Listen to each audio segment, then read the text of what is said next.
নওগাঁর আত্রায়ে নিজ বাড়ি থেকে এক নারী ও তার 2 বছরের কন্যা সন্তানের মরদেহ উদ্ধার করা হয়েছে।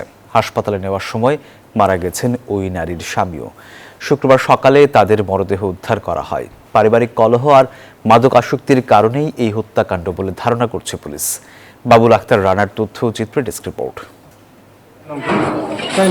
স্ত্রী ও 2 বছরের মেয়ে সন্তানকে নিয়ে সংসার ছিল জয় সরকারের। বৃহস্পতিবার রাতে স্ত্রী সন্তানকে ছুরিকাঘাত করে হত্যা করে নিজেই আত্মহত্যার পথ বেছে নেন তিনি। কিন্তু কেন এই হত্যাকাণ্ড?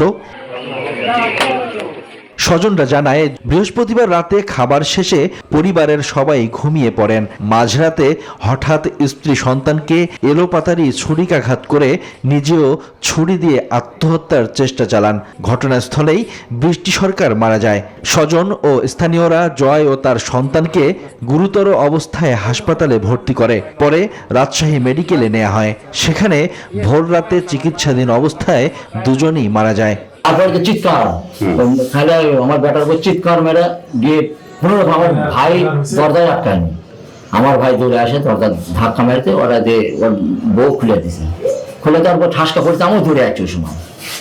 আসে দেখলে রক্তাক্ত ঠিক, তখন আমার কিছু আর জ্ঞান নেই। কালটা কোনো নেশা করেনি রে। আগে করতো নেশা, আগে করতো? আমি দেখিনি কোনোদিন, খালি সিগারেট খাওয়াই দেখেছি। গলাতে একটু ফ্যাস দেওয়া দেখলাম, বুকে একটু কাটা দেখলাম। আমি বুকের জড়ায় নিয়ে কানতে লাগিয়েছি। আমার ছোট বেটার বউ দৌড়িয়া যায়, সাওয়াল কোলে তুলে নিল। পুলিশ বলছে, পারিবারিক কলহ ও মাদকাসক্তির কারণে এই হত্যাকাণ্ড বলে ধারণা করা হচ্ছে। তবে বিষয়টি তদন্ত করে দেখা হচ্ছে। মানসিকভাবে বেকারগ্রস্ত ছিল, পারিবারিকভাবে অশান্তিতে ছিল।